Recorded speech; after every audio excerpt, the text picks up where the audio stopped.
Ne manquez plus aucune émission. Voilà.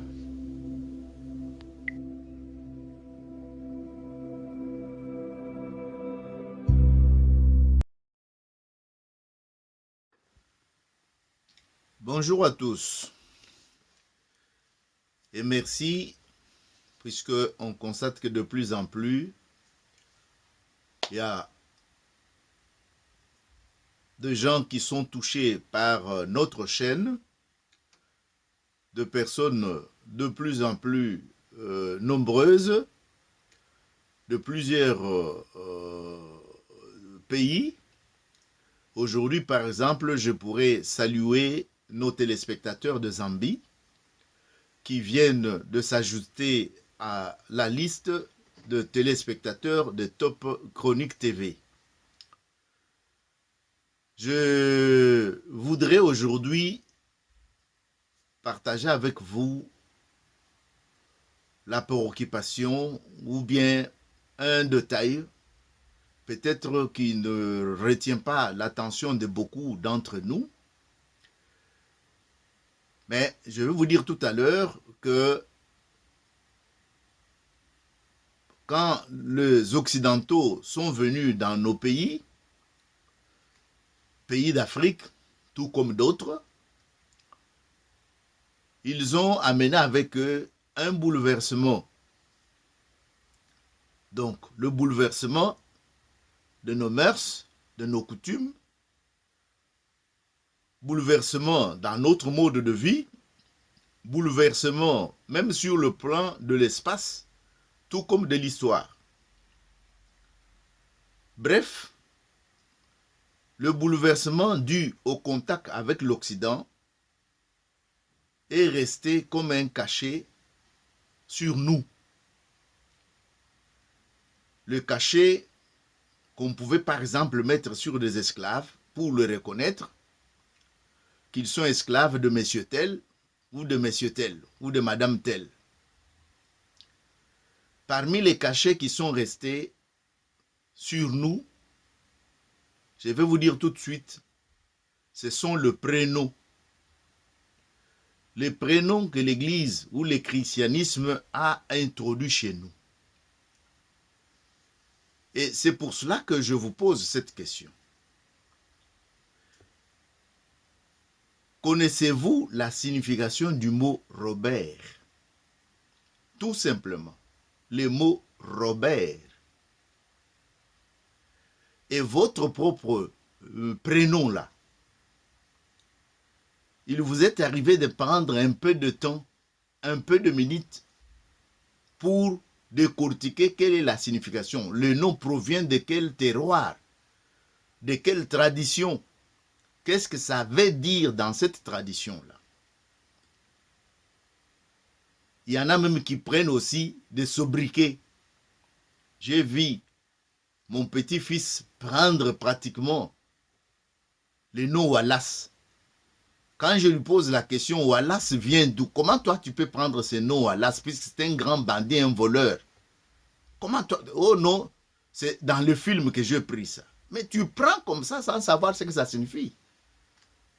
Je vous ai déjà dit que le nom peut être un porte-malheur. Le nom peut avoir une charge fortement négative. Mais comment vous pouvez porter un nom sans connaître d'où ça vient? Quelle est la tradition qui se cache derrière? Et sans tarder, je vais vous lire un extrait du livre sur les noms Luba. Il est écrit ceci. Avec l'introduction du christianisme, le petit nom donné en souvenir de parents et de grands-parents sont présentés comme des noms païens ou sataniques. En Chuluba, on dira Mena Abena Diabolo ou Abuena Diabolo.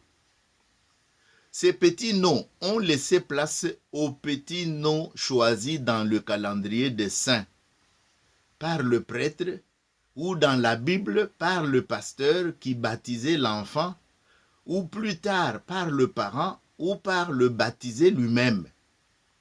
C'était mon cas. Mes parents ne comprenaient rien dans tout ça. Moi, je me suis mis dedans. Et quand je me suis mis dedans, je me suis dit, je prends Célestin. Puisque je voyais le mot Céleste là-dedans. Mais est-ce que la charge qui est derrière le nom Célestin, est-ce que c'est la même charge que moi j'avais dans ma tête quand j'ai choisi Célestin? C'est un point d'interrogation. Puisque je fouille, et je vous ai demandé aussi de fouiller pour ne pas porter de noms qui ont des charges négatives sur vous. Et moi, j'en ai tiré une conséquence que je n'aimerais pas partager, bien sûr, puisque je risque de vous influencer dans un sens tout comme dans un autre. Mais continuons le texte. Après son baptême, M. Moabi, c'est le cas que je voudrais partager avec vous. Après son baptême, M. Moabi, devenu Robert, se sentirait honoré s'il est ainsi appelé par ses parents, ses amis, ses collègues, son entourage. Vous comprenez pourquoi? Puisque le baptême était considéré comme deuxième naissance. Après la naissance biologique, quand on était baptisé, on considérait que l'enfant vient de naître. C'est normal quand on porte, surtout qu'on est conscient. Puisque la naissance biologique, on n'est pas nécessairement, on ne peut pas se mettre au niveau, dans la tête de bébé pour savoir ce qu'il pense en ce moment-là, mais je vous dirais tout simplement qu'il n'était pas conscient, d'après ce que nous savons. Mais quand on prend généralement le baptême, pour ceux qui ont pris le baptême en 4e primaire ou consort, qui était nos cas, puisque nous, on ne prenait pas le baptême bébé, puisque nos parents n'étaient pas déjà dans le truc. Même s'ils y étaient, ils avaient déjà quitté, ils faisaient autre chose. Ils étaient rentrés à notre spiritualité africaine. C'est tout ce que je peux vous dire. Si je ne veux pas vous raconter n'importe quoi. Alors, Monsieur Moabi devenu Robert se sentirait honoré s'il est ainsi appelé par ses parents, ses amis, ses collègues et son entourage. Si un plus jeune que Moabi, donc si un plus jeune que M. Moabi, osait l'aborder en l'appelant Moabi, oh Moabi, viens, il prendrait cela comme un manque de respect ou une insulte. Ce qui est expliqué ici n'est pas étranger aussi en Occident. En Occident, on préfère être appelé par le prénom, donc ce qu'on appelle au Congo post-nom, et non pas par le nom de famille.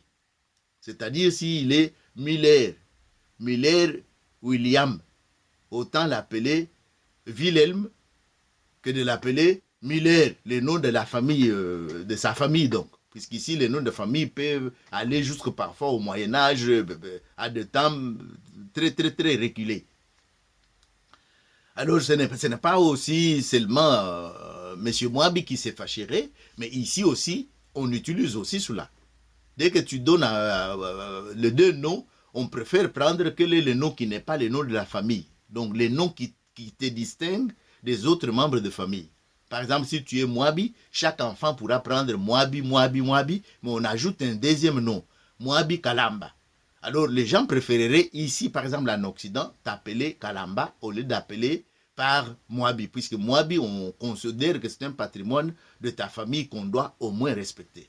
Mais le nom qui est distinctif de la personne, là, on peut l'utiliser sans avoir de charge de manque de respect ou bien consort. Donc, il y a une facilité. C'est ce que je voulais partager avec vous. Alors, M. Moabi, devenu Robert, se sentirait honoré s'il est ainsi appelé. Bon, je préfère ne pas vous amener. Si un plus jeune que Moabi osait l'aborder en l'appelant Moabi, il prendrait cela comme un manque de respect ou une insulte. Mutombo, le père de Moabi. Le texte continue donc. Mutombo, le père de Moabi, baptisé Willie Maxwell. Willie Maxwell, le père de Moabi donc, serait aussi fier de son nouveau nom. Le père de Moabi, baptisé Willie Maxwell, serait aussi fier de son nouveau nom. Mais suivez la suite. Cependant, tous les deux, que ce soit Mutombo ou que ce soit Moabi, tous les deux ignore que Robert signifie voleur. Oui, vous avez entendu. Tous les deux oublient que Robert signifie voleur. Vous avez entendu. Et que ce nom tire son origine de l'anglais. Les noms Robert donc tire son origine de l'anglais. Robert. Robert. Robert. Donc R-O-W-B-W-B-E-R.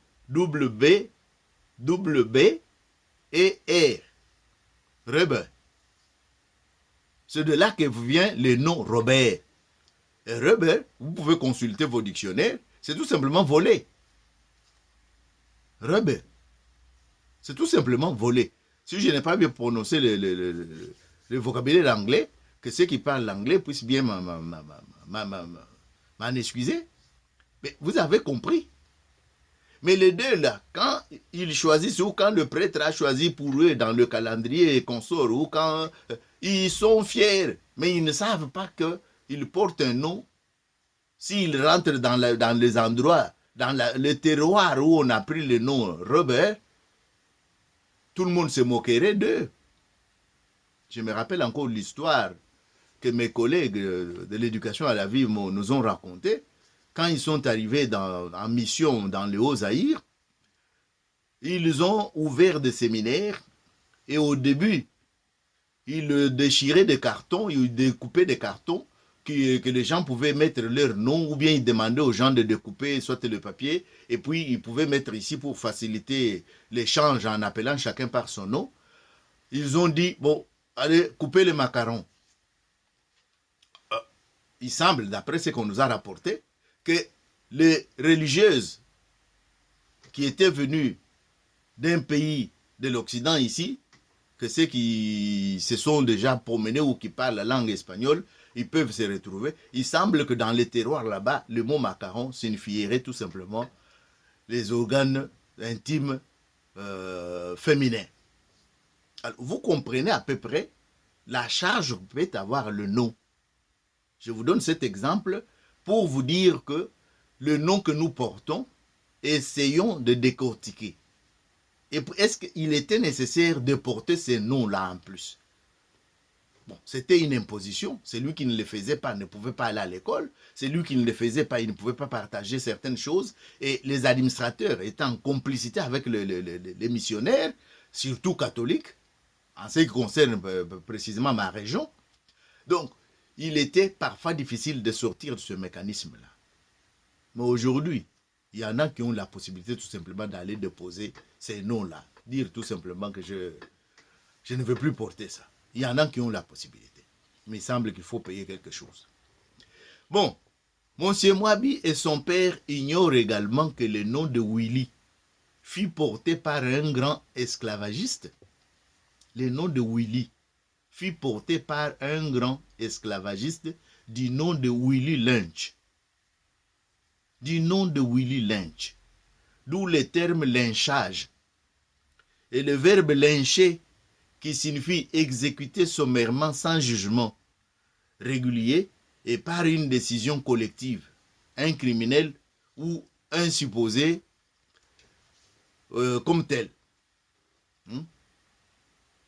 Le verbe lyncher, qui signifie exécuter sommairement sans jugement régulier et par une décision collective, un criminel ou supposé tel.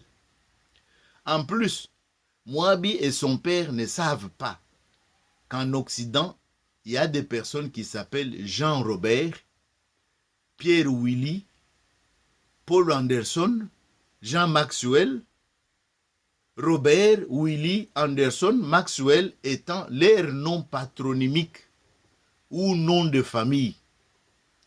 Pour que vous compreniez cette partie, c'est tout simplement, vous entendez Louis Michel. Bon, je m'excuse de citer une personne très connue, mais ce sont des noms comme ça.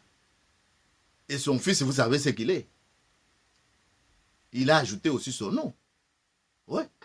Il est au Parlement, vous le connaissez vous tous. Donc je voulais vous dire que ces noms peuvent aussi, sous d'autres cieux, devenir des noms de famille.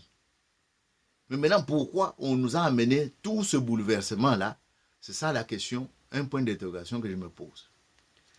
Vous ayant lu ces textes, je peux tout simplement dire, allons-nous continuer à être des moutons de panurge? Puisque tout le monde le fait, nous devons suivre tout le monde. Est-ce que c'est puisque tout le monde le fait que c'est bien? Est-ce que c'est puisque le Congo est démocratique qu'il est réellement démocratique?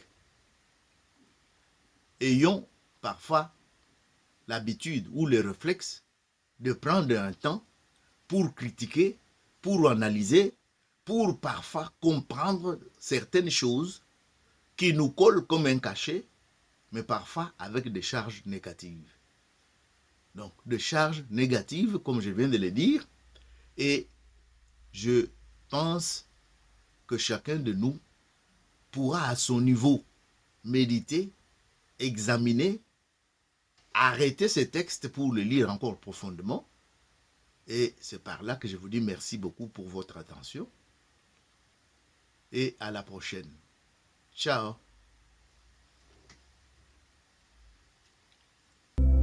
Top Chronique TV, votre chaîne préférée. Salutations à vous qui nous suivez de partout. Le rendez-vous c'est sur Top Chronique TV que nous le prenons désormais. Top Chronique TV, votre chaîne YouTube préférée avec votre humble serviteur Tchoundo.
Top Chronique TV, Top Chronique TV, rendez-vous fixé.